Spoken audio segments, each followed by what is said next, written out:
Wash my jeans, Peggy, just a little stitch to mend the hole he has torn. If you can, baby, I got to set in my way. He says she reminds him of me when we first met in those early days. The sexiest thing is trust. I wake up to find the pirates of cold tying up along your coast. How was I to know the pirates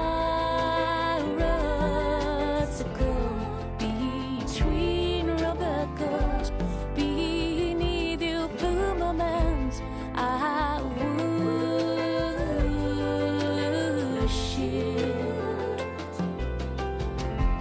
in the Jamaica, in the Jamaica,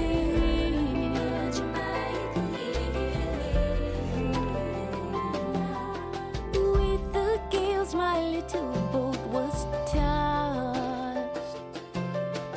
How was I to know that you'd sent her with a lantern to bring me in? Are you positive this is a friend? The captain grimaced, those are cliffs of rock ahead, if I'm not mistaken. The sexiest thing is trust. I wake up to find the pirates of cold tying up along your coast. How is I to know the pirates of cold between rubber girls, beneath your firmaments? I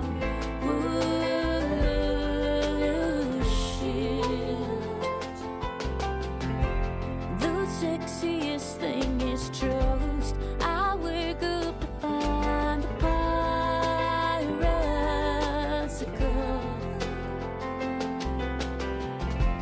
tying up along your coast. How is I to know the pirates of gold between rubber girls, beneath your firmaments? I worship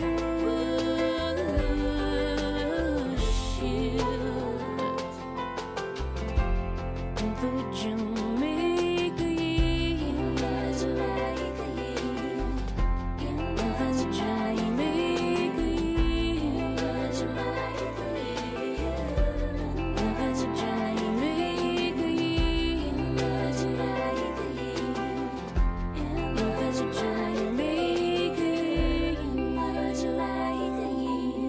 You are in tune to Enlightenment Radio, home of the ultimate knowledge of body, soul, and spirit, and unlimited music 24/7.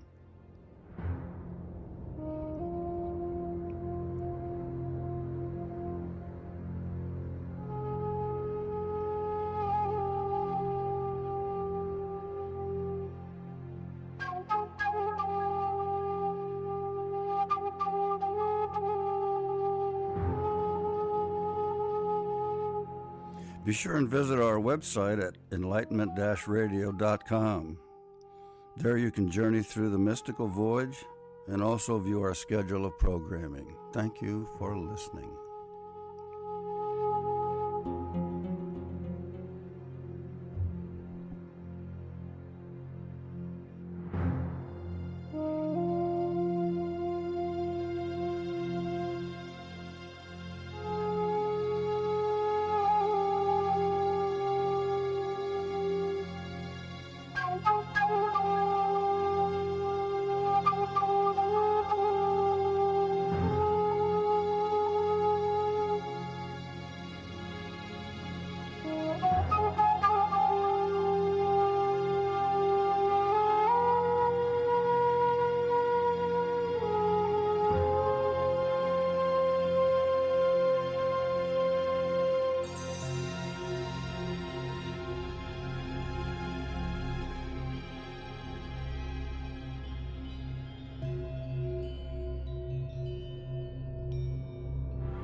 one more time.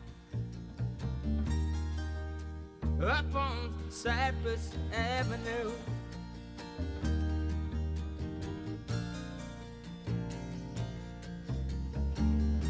I call one more time. Up on Cypress Avenue.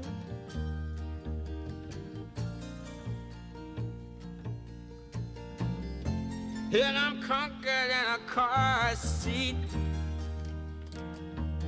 Nothing that I can do.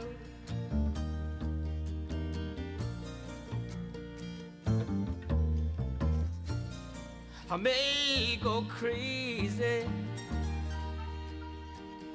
before that mansion on the hill.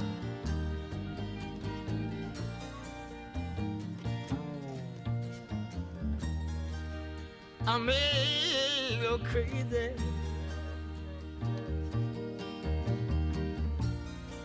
before that mansion on the hill.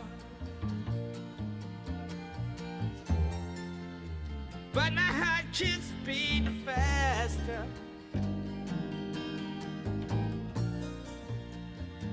Yeah, my feet can't keep still. And had the little girl drop something on the way back home from school.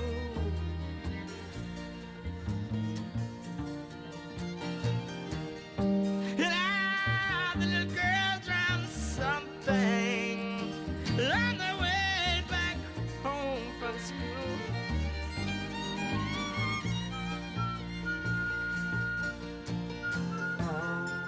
And I leave for one barrel, one coffee, all them time of food.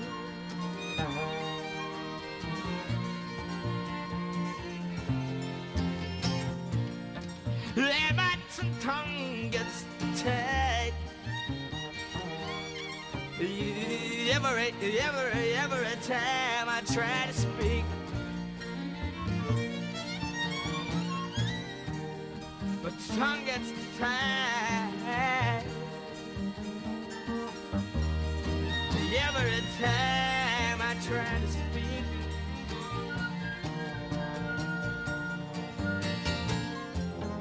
My inside shakes, that's like a leaf on a tree.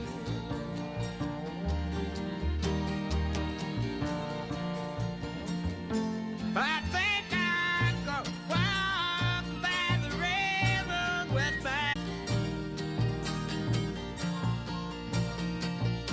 I believe I'd go walking by the railroad with my cherry wine.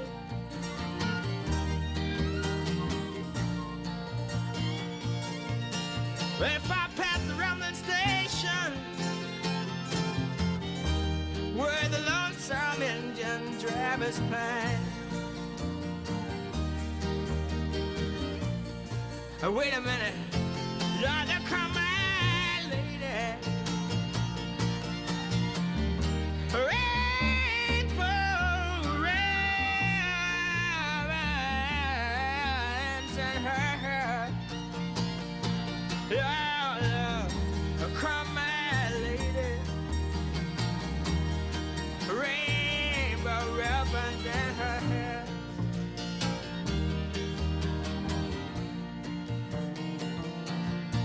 Say so hard in a carriage.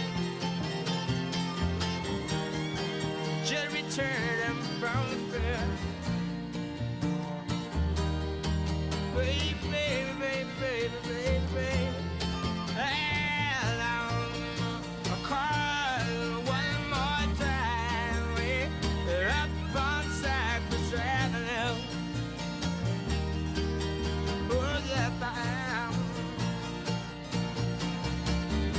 yeah, I cried one more time up on Cypress Avenue. Oh, and I'm confident in a car seat.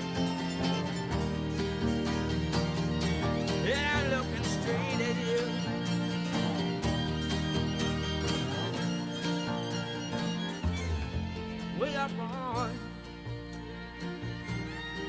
way up on, way up on, way up on, way up on, way up on, way up on, way up on, way up on, way up on, way up on, way up on the avenue of trees.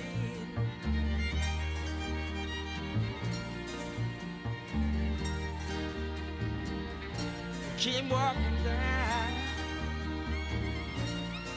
and when the rain darling, you keep walking down when the sun shone through the trees. Nobody, no, nobody stop me from loving you, baby.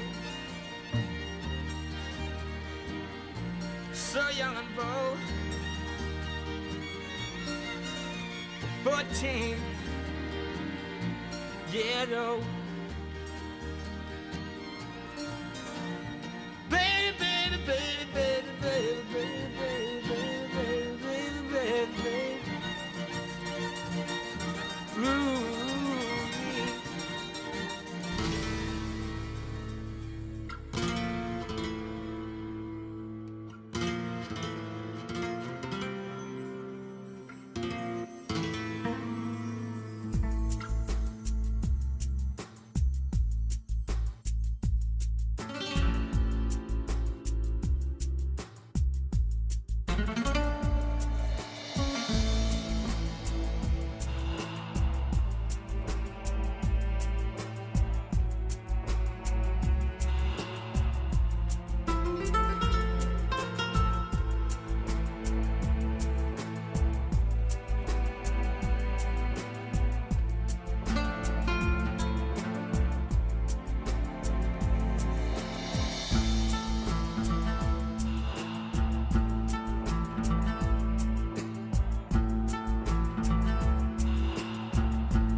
You are listening to Enlightenment Radio along your journey for a purpose. To find your mission, travel to enlightenment-radio.com. There you will discover your highest spiritual path, then say goodbye to the Milky Way, where your new kingdom will be awaiting you. Here's the keys to Galaxy 9.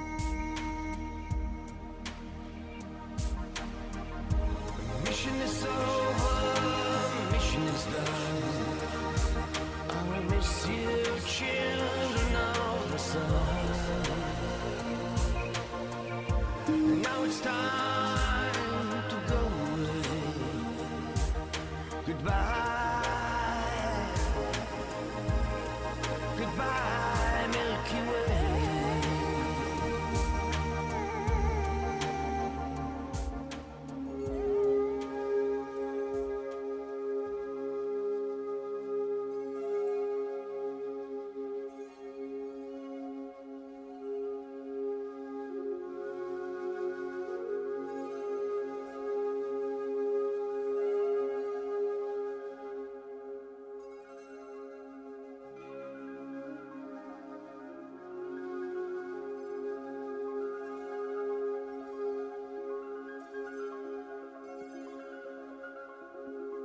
I'm not involved in this.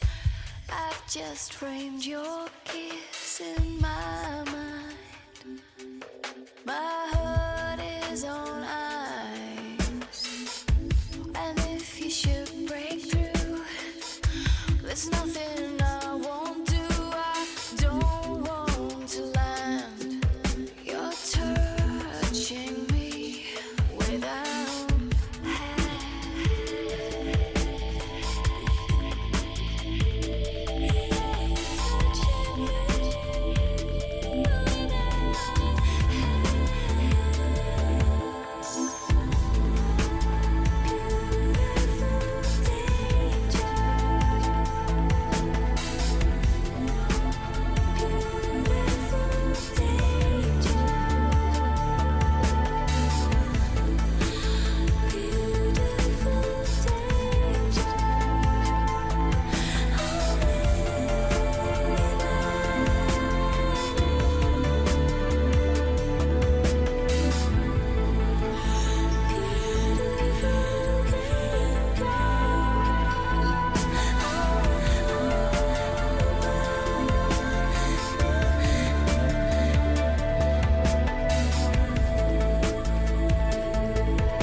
You are in tune to Enlightenment Radio, home of the ultimate knowledge of body, soul, and spirit, and unlimited music 24/7.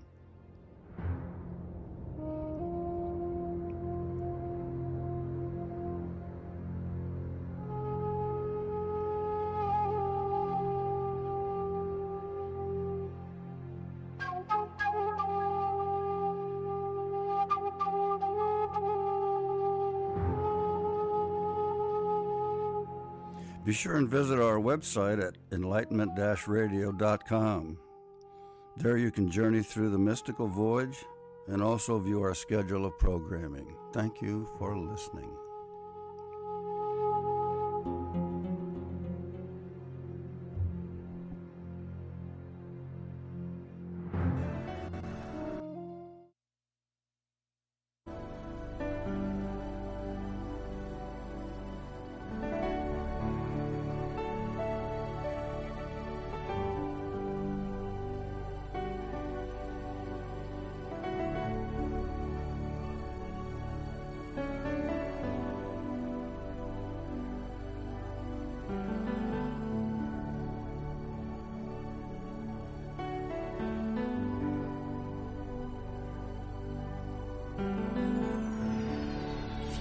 Or if you don't, if you believe or if you doubt, there's a universal justice, and the eyes of truth are always watching you.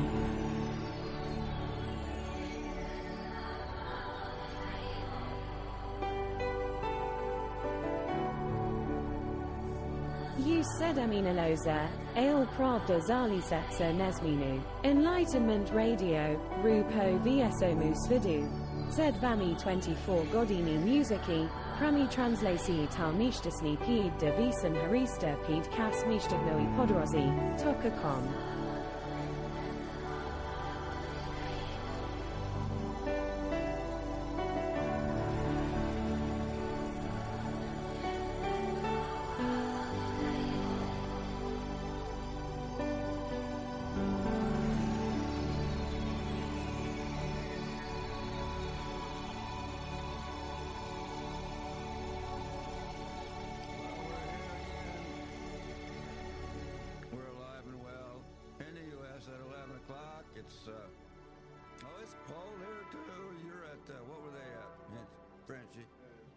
30 degrees? You're at 30 degrees, 6 o'clock, driving wherever you're driving. Look at my weather map. Who cares about the weather anyway? Fayetteville's 47. We're doing all right. We can put a coat on and walk around anyway without having to. Well, I still have a beanie and a scarf. I don't want anything touching me. That's cold. I cover everything until it's acceptable. So, welcome to Enlightenment Radio. We've got some. I'm your host, Misty Guide. You can get us on Apple and Android. I haven't said this in a long time about our apps. Because you've got your website where you're probably listening to us. We're trying to get that translation in real time. And the Heart of Hope, you can click it. It'll translate into English and Ukraine in the solid or the news, the writing on the website. However, we're tired of YouTube giving us a bunch of crap. I really am. I'm tired of them. They think they rule the world. They're going to rule everything. And I'm tired of getting their emails telling me I'm infringing their rights. I got an ASCAP license. I got licenses to songs they're badgering me about. I bought those rights to those songs a long time ago. So YouTube can go F yourself. Now, Zelensky's over here. He's in Washington, and he's getting some bad news. Boy, he looked like he got hit like a sledgehammer and a sad puppy dog, walking around not knowing what to do. That Congress is just beating him up. What they're doing is they're fighting over this money to get over here to the Ukraine, and the U.S. news is reporting it's over. It's dead. They're not going to get it. But the U.S. news is different than Congress is debating because our borders have got to be stopped before they do anything. So that's what they're negotiating. They just saying it's over for the Ukraine. Well, I got a newsreel here that says if you think it's over for the Ukraine, it's over for Eastern Europe, and why don't you just let Putin rule the world? You bunch of cowards. Anyway, I got Anna from the Kiev, and she's got a story about how the POW situation. Usually there's an exchange, and in exchange, Russia doesn't want them back. Russia says if you come back, they say if your POWs come back to Russia, they might as well kill themselves because they're going to get treated worse when they get back. So here's a reason for what's happening in that area. For nearly 4 months now, there have been no prisoner swaps between Ukraine and Russia. The last one took place on August 7th, during which 22 Ukrainian soldiers were returned home. But since then, thousands of Ukrainian POWs have been languishing in Russian captivity, while rising rates of desertions mean the number of Russian POWs in Ukrainian captivity continues to increase. Ukraine says the stalling of prisoner swaps is due to obstruction on the part of Russia, while Russian POWs interviewed by Kiev Post said they have been abandoned by the Kremlin. So why is Russia not doing anything to get its own men back? In this video, we'll look at what appears to be a deliberate tactic by the Kremlin to avoid domestic embarrassment, as well as sow discord in Ukrainian society. I'm Anya Korzun at Kiev Post. Please subscribe to our channel for regular updates, exclusive interviews, and explainers.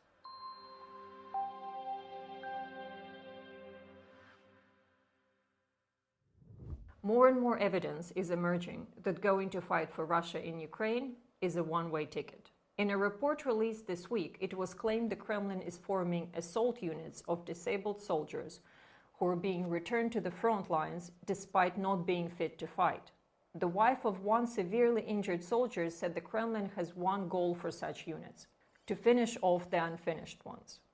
Moscow's callous attitude to its own troops extends to those in Ukrainian captivity. Kiev Post recently visited Ukraine's only dedicated camp for Russian POWs. Russian soldiers interviewed there said they had essentially been abandoned by the Kremlin and did not know if they could ever return home. Знаете, вы в списках есть? Я не только толком не знаю ничего. Звонил сестре своей в Москву. Она опять звонила вам в часть. Сказали, что тебя никто не будет обменивать. Почему? Потому что ты перешел на сторону Украины. И что я предатель. Так как это плохо, конечно. Плохо. Конечно, плохо. Я пошел, и меня не хотят обменивать. Я не знаю как. У меня мать позвонила в Министерство обороны, и я нигде не числюсь в России. Сказали, что такого бойца вообще не было никогда и не существует. So what's going on here, given that Russian Defense Minister Sergei Shoigu said in August that returning Russian POWs was a priority for the Kremlin? According to Ukrainian authorities, there are a couple things at play. Ukrainian intelligence spokesperson Andriy Yusov told Kiev Post that one of the reasons Russia doesn't want its soldiers to come home is because they've seen the truth about what is happening in Ukraine. He said, "A harsh repressive system operates in Russia, and the military personnel who have already been returned from Ukrainian captivity go through a whole series of procedures under the pressure of their authorities, so that the actual truth does not come out. The truth about who is the real aggressor and criminal." Another factor is how their treatment in Ukrainian captivity compares with what they were told would happen. Another Russian POW told Kiev Post he had been ordered to kill himself with a grenade rather than face what he'd been told would be Ukrainian torture. Russia clearly doesn't want its troops to learn that being a POW is a far safer and comfier option than fighting on the front lines. The same can't be said of the conditions faced by Ukrainian POWs in Russian captivity, as evidenced by the pictures of them on their release. Another aspect is that Russia appears to be weaponizing the prisoner swaps, or lack of them, as part of a wider operation to sow discord in Ukrainian society. The Kremlin is blaming Kyiv for the lack of prisoner swaps, portraying the Ukrainian government as not caring about its own soldiers. Relatives of Ukrainian POWs have held regular protests in Kyiv and around the country, demanding the government do more to return their loved ones. The Kremlin appears to be attempting to stoke these protests into wider social discontent while simultaneously stalling the prisoner swap process. Ukrainian Ombudsman Dmytro Lubinets said on November 30th, the lack of exchanges became an element of the Russian operation, so that the relatives of the defenders believed that the Ukrainian authorities were not doing anything to return the soldiers. And holding Russian POWs is not cheap for Ukraine. Each POW costs around $270 a month, and the ever-increasing number of Russian POWs means a new camp will soon be needed, costing several million hryvnias. Despite the many hurdles, Ukraine says it is dedicated to doing everything it can to get its own POWs back. Yusuf said the hard work of the negotiation group continues, and everything possible is being done to get results and get them soon. And that's it for today. Thank you for watching. Don't forget to subscribe to our channel, leave us a like and a comment, and I will see you next time. Well, that's Putin for you. He doesn't care about his people, so he don't want them back. He wants Ukraine to pay for them, feed them, medicate them, take care of them.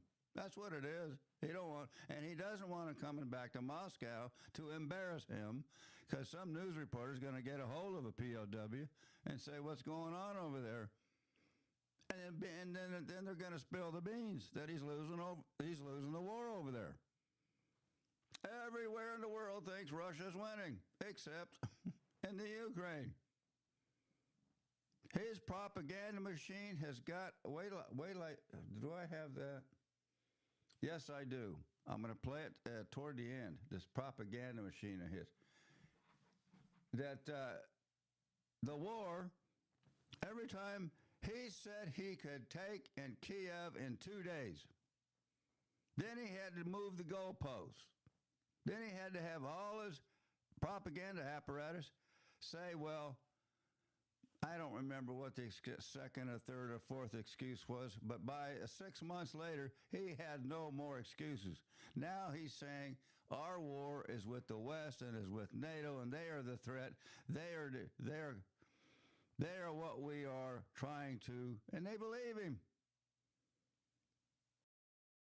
So, and I think the poor Ukrainian prisoners languishing in Russia, I think is over for them. I don't know how you get them out of there if you're not going to exchange. What's he going to do? Give you back some Ukrainian fighters? I don't know what this guy says he's negotiating for. I don't know. Power to him. I hope you get your Ukrainian prisoners back. But Putin's in no mood for that. He don't want no... He's just running a... What do you call it? Kabuki theater. It's all kabuki. He's running a play, a theater. And if you were to go to Russia, you would think the whole thing is under his control. It's nothing to worry about. I didn't realize that he is worshipped over there that much. But I kept hearing about all these protests and people who are going AWOL, and there's a lot of that going on. Okay, here's another point of view, but I don't know, I kind of like to hear a little something to get me in a better mood. Ooh, where's King for a Day? It's good to be king. Yeah, get me out of this mood.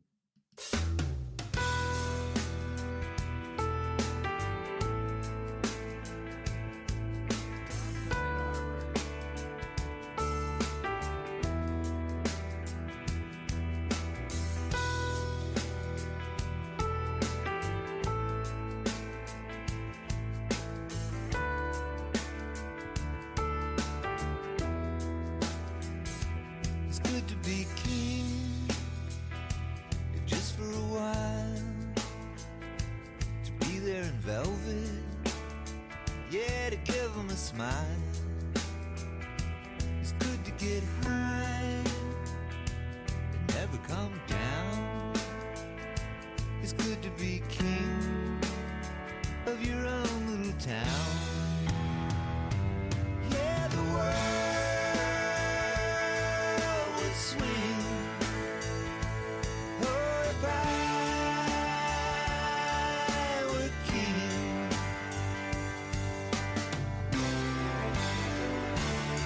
Can I help it if I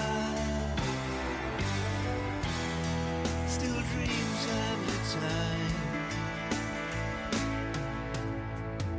It's good to be king and have your own way. Get a feeling of peace at the end of the day.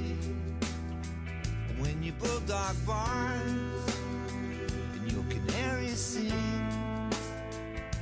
you're out there with winners. It's good to be king. Yeah, I'll be king when dogs get wings.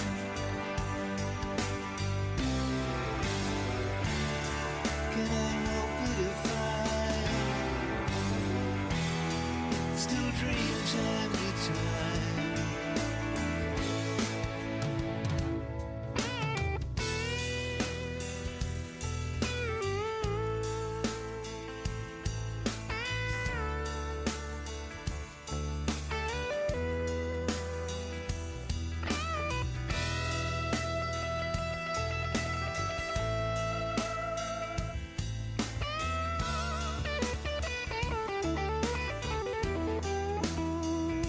It's good to be king and have your own world.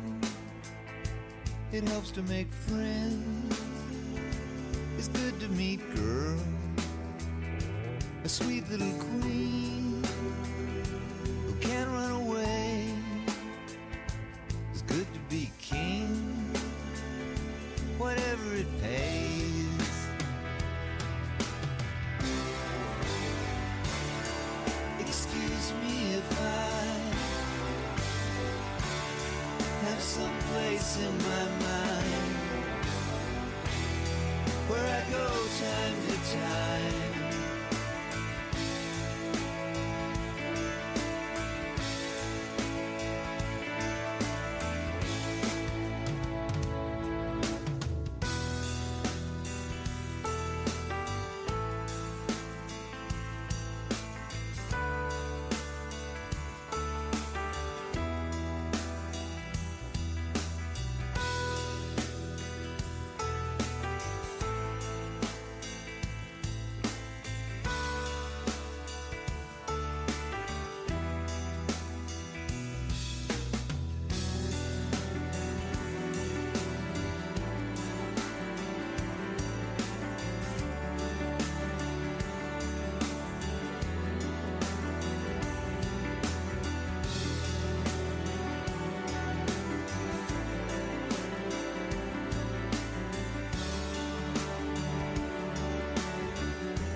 Tom Petty, it's always good to be king for a day.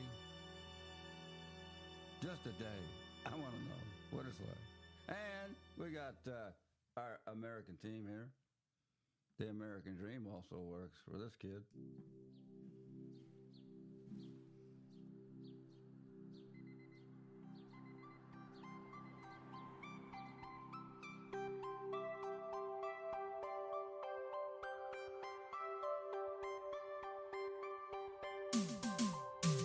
Living the good life full of goodbyes. My eyes are on the gray sky, saying I don't want to come home tonight. Yeah, and I'm higher above what I don't even remember, but my friend passed out in the Uber ride. Oh, I'm from the city of the 915, where all the girls are pretty and they're down for the hype. All my boys are with me, going up for the night. But who cares? Who cares? 'Cause this is our year.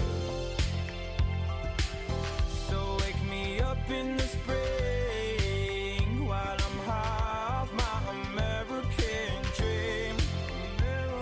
We don't always say what we mean. It's the lie of an American. Maybe the end is near, but I've been waiting all year to get the hell up out of here and throw away my fears. I'm so faded, off of all the things that I've taken. And maybe I'm not really drunk, maybe I'm really good at faking. From the city of the 915, where all the girls are pretty and they're down for the hype.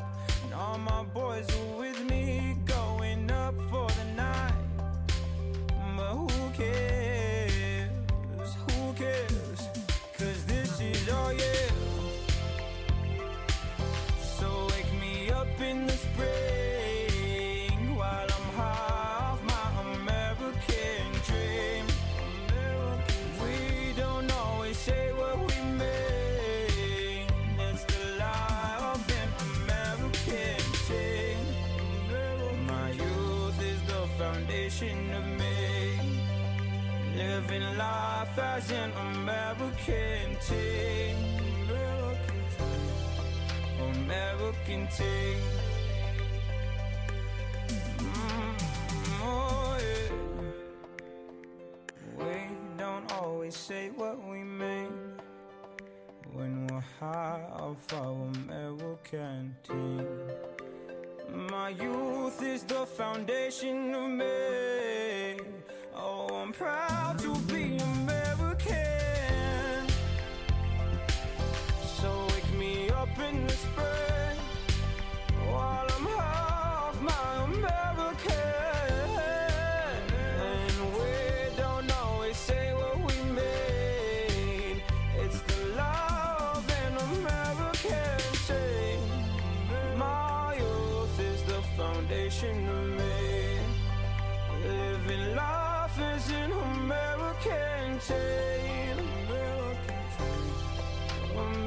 American chain, American chain. Oh yeah. American teenager.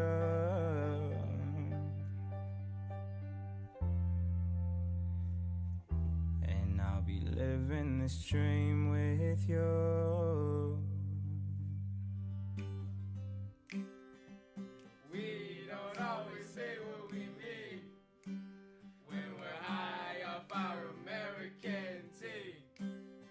My youth is the foundation of me. Oh, I'm proud to be American. What's his name? Khalid? That's a cute song. I love it. I get a lot of requests for that. Also, yes, we are living the American dream. Meanwhile, we're just floundering over here wondering what to do with all that money we were going to send you, and now we're not. What were they thinking? Oh, let's just do a war. Let's just get into it for almost 2 years and then quit. Let's get out of it. Let them lose. Let them lose another war backed by America, like Afghanistan, like all those others. We just want to flounder around here in our American dream until it goes away. But the hordes of...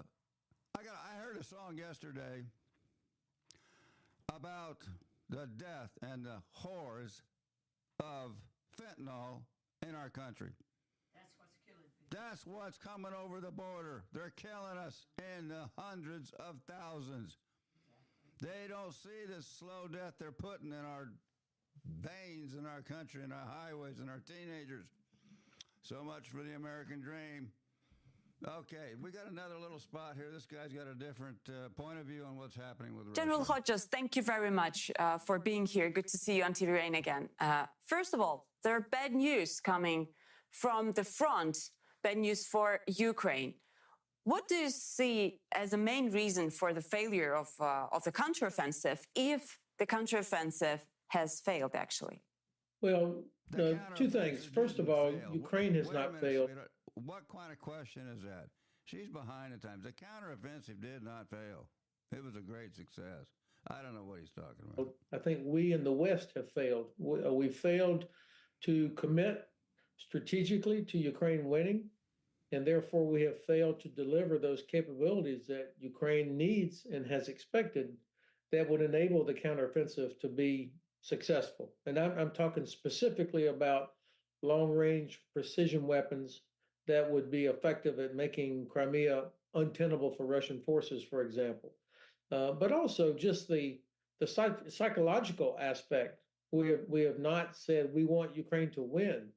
And so our failure and our wavering gives oxygen to the Kremlin, because the Kremlin's only hope is that the West will get tired. And the West is getting tired? Well, of course, we can't possibly be tired because there's not one American soldier or British soldier that's in Ukraine. It's the inability of our leaders to explain to voters why this is important to us, that this is not some charity case or something happening far away, but this has direct implications for American security, American prosperity, and for deterrence of China. And so because of that, people don't understand. Too many people don't understand why this matters to us, and so they become vulnerable to Russian disinformation. Okay, so let me go back to the situation on the ground. You said recently that the United States would never send its soldiers on the offensive without achieving complete air superiority and without providing a huge amount of equipment. You have told me your opinion about the equipment of the West, but what is the reason that Ukraine did not receive aviation, which is crucial, right? This is the key moment that was missed. Our failure to rapidly provide the F-16s, for example, as early as possible was a manifestation of our failure to commit to Ukraine winning. Those F-16s could have been there a year ago. Ukrainians could have been training on them, already be proficient. The infrastructure would already be in place. But instead, because we never committed to Ukraine winning, there was not the appropriate sense of urgency to deliver that capability. Same with ATACMS or the German Taurus or more British Storm Shadow.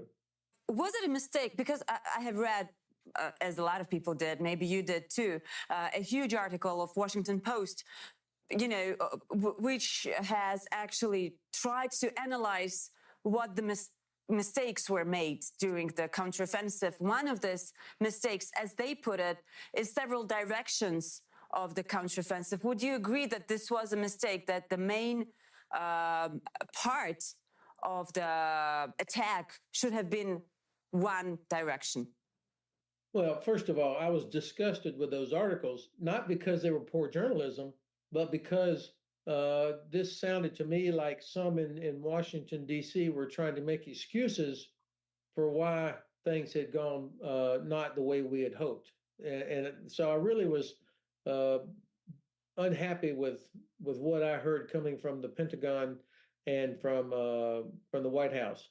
So as to whether or not the Ukrainian forces should have been focused on one area, I would defer to General Zaluzhny. The Ukrainian General Staff has done a good job for 2 years now.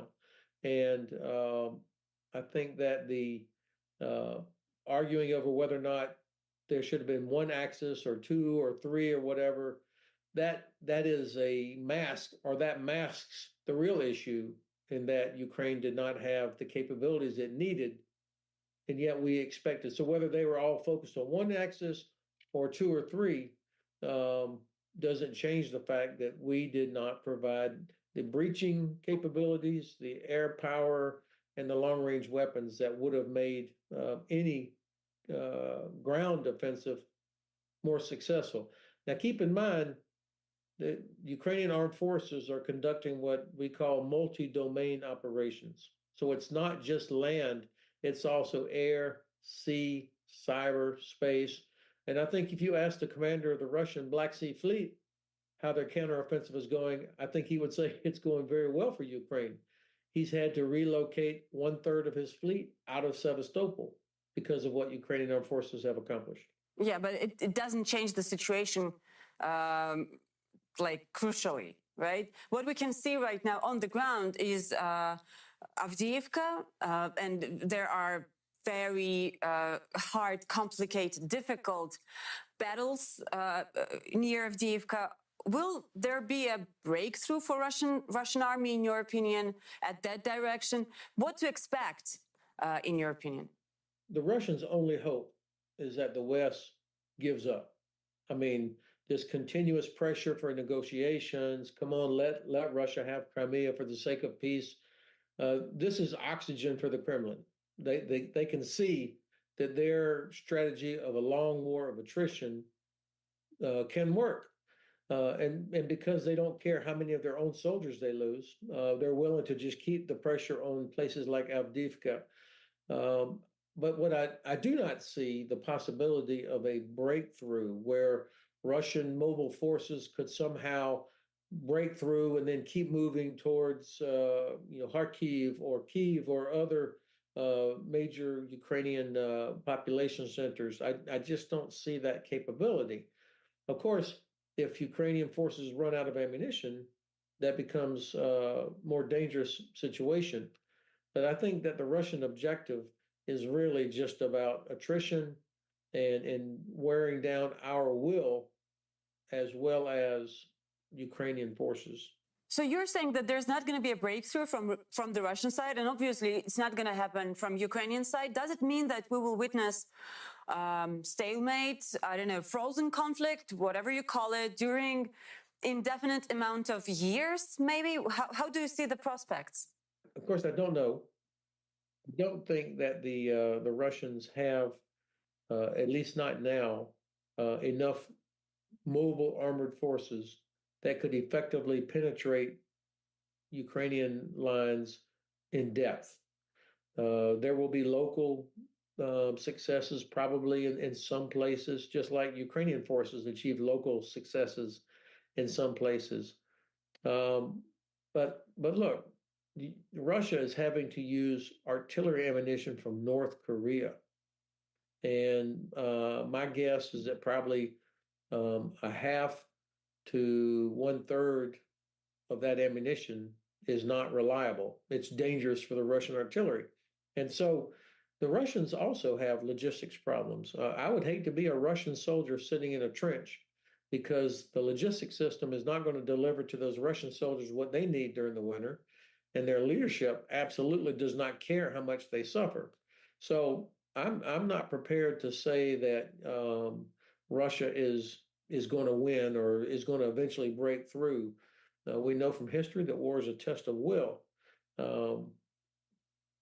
Ukrainians need to, of course, the real pressure is on Ukraine, but they need to know that the West is behind them as well. And so I hope that my president and other Western leaders will explain to all of our populations why this is in our benefit that Ukraine is successful. Yeah, but right now, Vladimir Zelensky is in Washington meeting with President Biden, you have just mentioned. Do you think that realistically there would be some attempts to push Ukraine towards the negotiations with Russia? Of course, there are people that are calling for that, but I don't know that.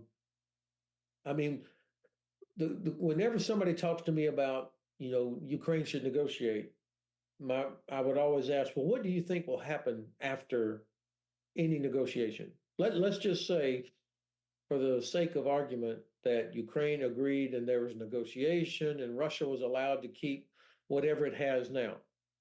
What do serious people really think happens after that? There is zero evidence in history of Russia ever living up to any agreement it's ever made. There is no chance, in my view, that Ukraine could successfully rebuild its economy as long as Russia occupies Crimea and is able to block access up into Azov Sea and continue to be able to disrupt Odessa and Kherson and Mykolaiv seaports. So why does anybody think that this will be the end, that there will be peace after that? And I think Ukrainians know what happens in occupied territories. And I think our Eastern European allies understand what happens in occupied territories. So I think I see no positive outcome for any kind of negotiated settlement where Russia remains in control of what it has now. He's dead right. He's dead right. Forget about any peace agreement. It's either victory or nothing.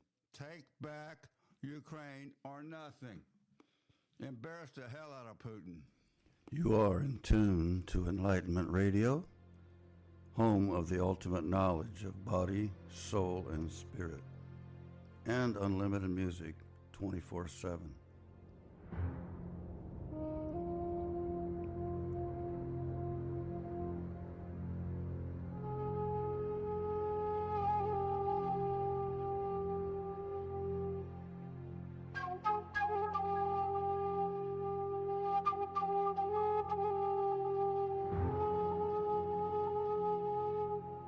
Be sure and visit our website at enlightenment-radio.com. There you can journey through the mystical voyage and also view our schedule of programming. Thank you for listening.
Okay, we got a story here which got really misinterpreted by the U.S. West. Oh, they thought Zelensky said we ought to come over, well, Americans come over and help them fight, and that they would be dying too. That's not what he said. This was a big mix-up. This comes from CNN. And see how it starts out and see how it ends. A 19-second video of Ukrainian President Volodymyr Zelensky has gotten millions of views on Twitter. The viral video shows Zelensky speaking at a press conference on the anniversary of Russia's invasion. And it sure sounds from this short clip like he made a dramatic declaration that Americans have to fight in Ukraine. The U.S. will have to send their sons and daughters exactly the same way as we are sending their sons and daughters to war. And they will have to fight because it's NATO that we're talking about. And they will be dying, God forbid, because it's a horrible thing. Critics of American financial and military support for Ukraine have reacted furiously to this clip and shared it on social media. They include Republican Senator Mike Lee of Utah and Monica Crowley, a former Trump administration Treasury Department spokesperson. Crowley wrote, "Zelensky now directly threatening us and claiming American sons and daughters will have to fight and die for Ukraine." However, Zelensky did not actually make that claim. This 19-second video takes him way out of context. The full clip shows that he wasn't talking about Americans fighting in Ukraine at all. Here is what really happened. Zelensky was asked about what he'd say to Americans who think the U.S. is providing too much support for Ukraine. He first thanked the American people, President Biden and Congress for their support. He urged Americans to see Ukrainians as similar to themselves. He urged the U.S. not to give up its leadership position in the world. And then he said this. The U.S. is never going to give up on the NATO member states. If it happens so that Ukraine, due to various opinions and weakening and depleting of assistance, loses, Russia is going to enter Baltic states, NATO member states, and then the U.S. will have to send their sons and daughters exactly the same way as we are sending their sons and daughters to war, and they will have to fight because it's NATO that we're talking about, and they will be dying, God forbid, because it's a horrible thing. I wish peace and Ukrainian support to the United States. People are free to criticize that actual comment from Zelensky, but he was clearly not saying the U.S. military should fight on Ukrainian soil.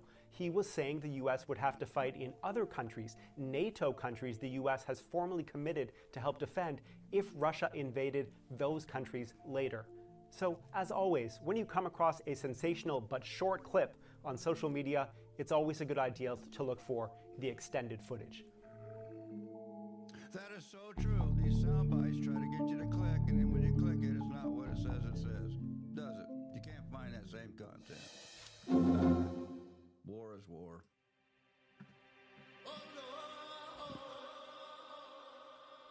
There's got to be a better way. Say it again, say it again. There's got to be a better way. Yeah. What is it good for? War.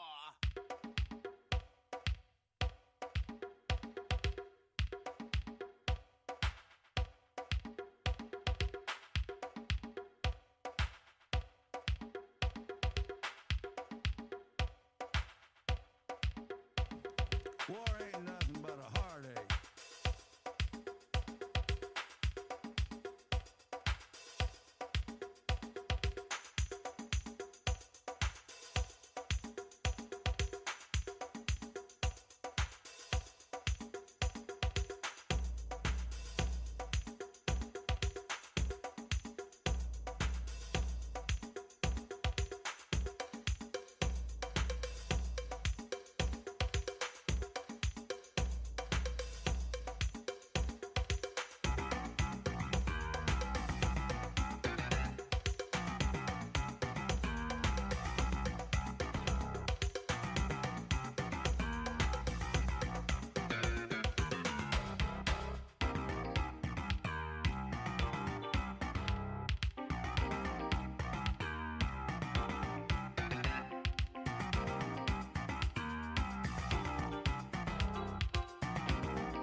a sense for the discovery of beauty.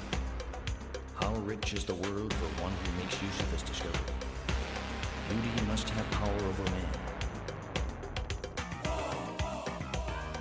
After the end of the war, I want to devote myself to my thoughts for 5 to 10 years and to writing them down.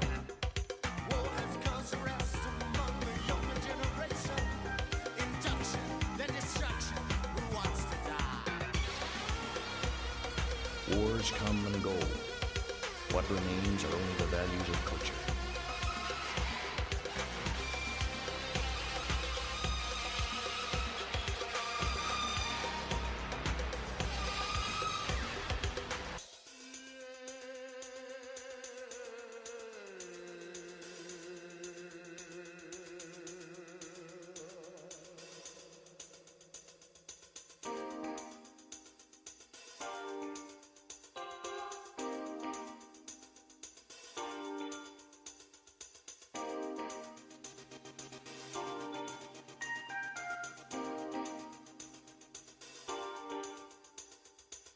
Then, of course, there is revolutionary love. Love of comrades fighting for the people, and love of people. Not an abstract people, but people one meets and works with. When Che Guevara talked of love being at the center of revolutionary endeavor, he meant both. For people like Che or George Jackson or Malcolm X, love was the prime mover of their struggle, and love cost them their lives. Love coupled with immense pride. Love, coupled with immense pride.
What is it good for?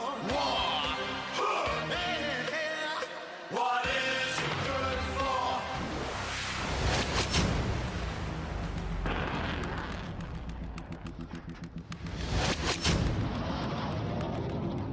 I'm Terence McKenna. From the beginning of Vladimir Putin's 2022 invasion of Ukraine, our team at The National has been closely monitoring the Russian president's speeches and watching how that message has been reflected on Russian propaganda TV channels. Зачем НАТО расширялось на восток? Чтобы нас уничтожить. Now you would always have the same line. This war is forever. Don't expect it to end any point. We've traced his multiple threats of nuclear war. Для защиты России и нашего народа мы, безусловно, используем все имеющиеся в нашем распоряжении средства. Это не блеф. I'm not bluffing, he said it. Well, he wouldn't say I am bluffing, would he? And we have had a close-up look at his trusted advisors all to find an answer to the central question: what is Putin's endgame? Putin so far has shown himself scared stiff of acknowledging defeat because he doesn't want the reckoning.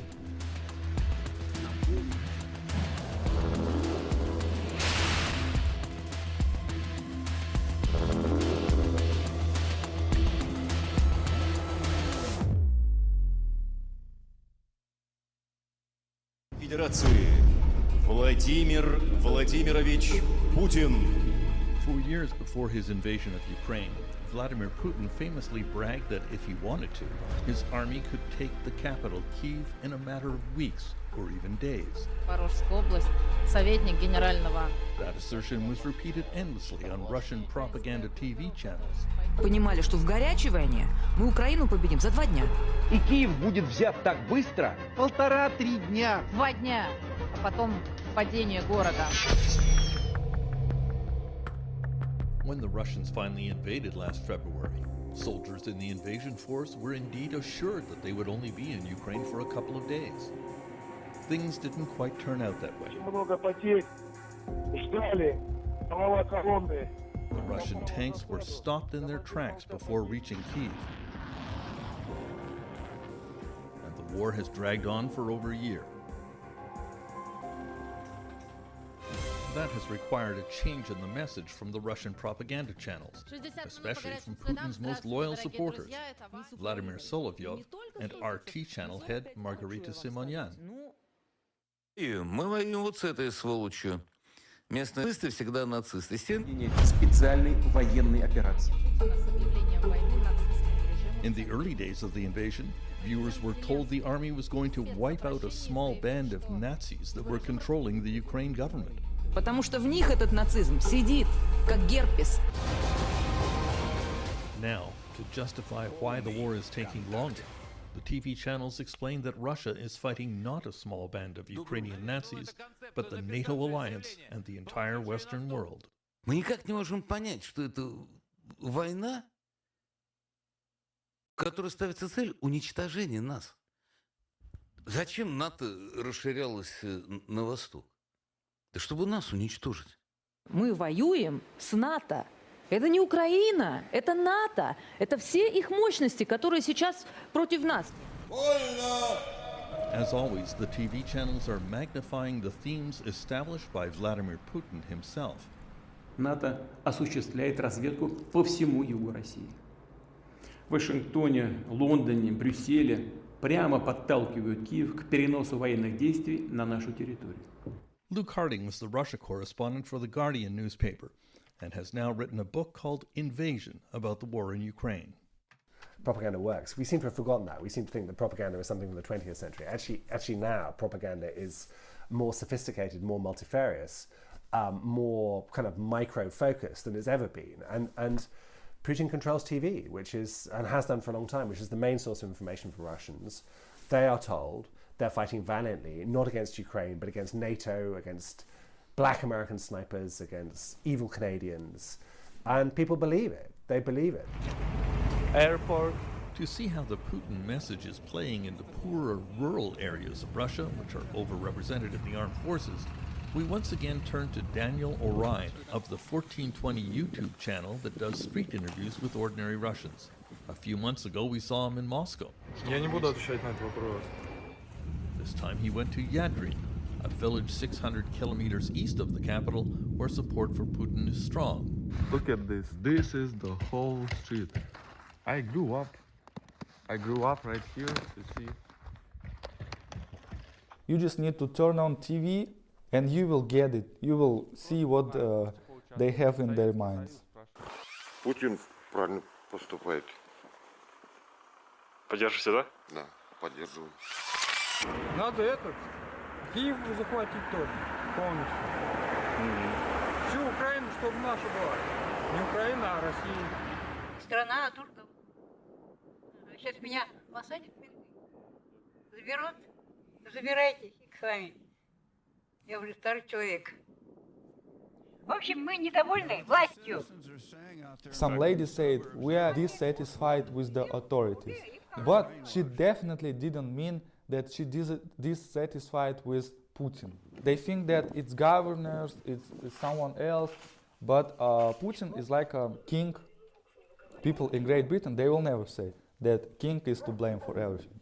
They will say it's prime minister, it's something like this, and it feels like here the same. Putin and every other can be blamed, but Putin is not to blame. Dissident Russian sociologist Greg Yudin, now visiting Princeton University in the U.S., says the lack of a quick victory in Ukraine changed the propaganda message. And now you would always have the same line. This war is forever. Don't expect it to end at any point. This is forever. They want us to disappear. They want us to perish. And this war will continue forever until we break the back of the West, until the West is soundly, completely defeated. Yudin says that. Did you hear that? Now it's time to go in and defeat Putin now. He's on his back, but his goal is to defeat us. You fools. It's time now. What's that term?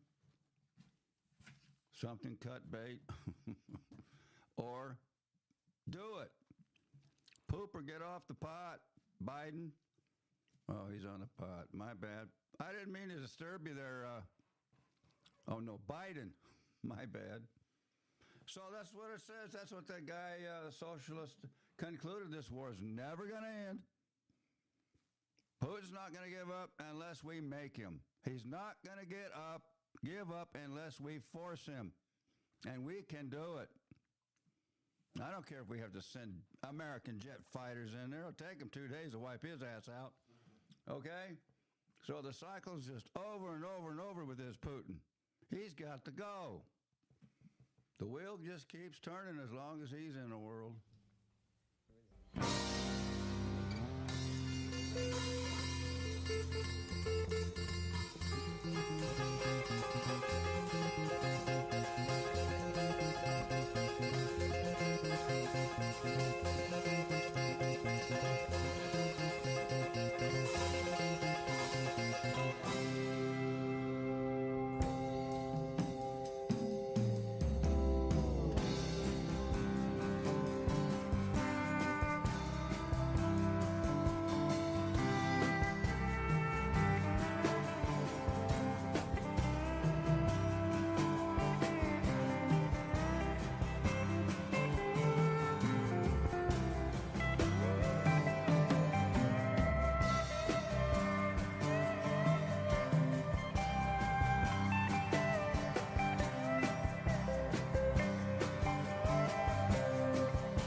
This has been Mystic Guide, your host, Enlightenment Radio. We are consistent. We're giving you the truth. We're not messing around. We know what's got to be done. He's got to be annihilated. He's got to be moved off the face of the planet. He's a tyrant. He's a terrorist. He's abducting children. He's a child trafficker. He's wanted by The Hague for war crimes. What the hell are you people around the world waiting for? Macron, Trudeau, Biden, all you world leaders? This is a no-brainer.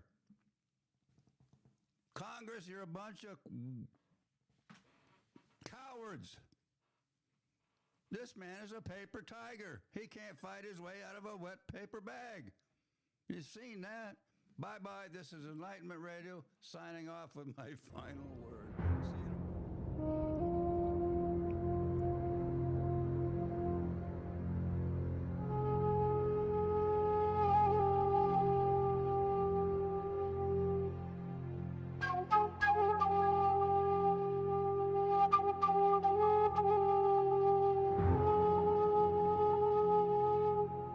Be sure and visit our website at enlightenment-radio.com.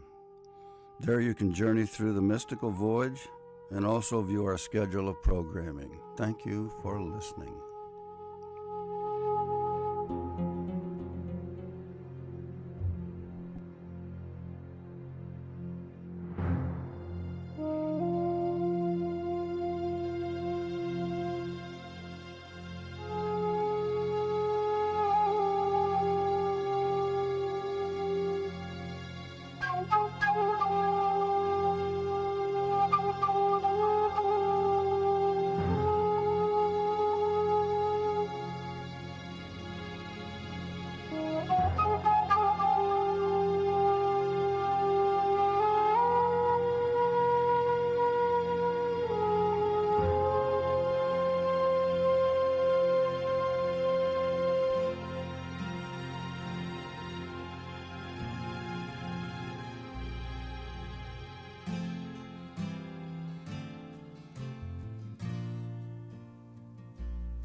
Well, I've been out walking.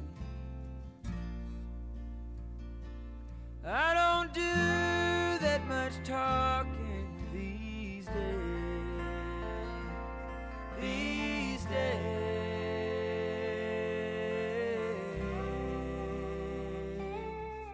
These days I seem to think a lot about the things that I forgot to do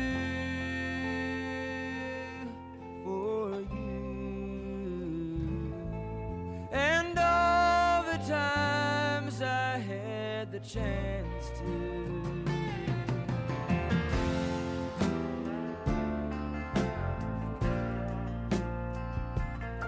And I had a lover, but it's so hard to risk another these days. These days.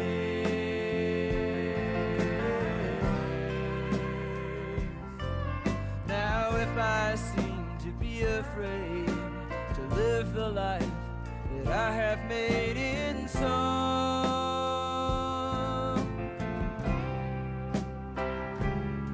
well, it's just that I've been losing for so long.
the time in quarter tones to 10, my friend.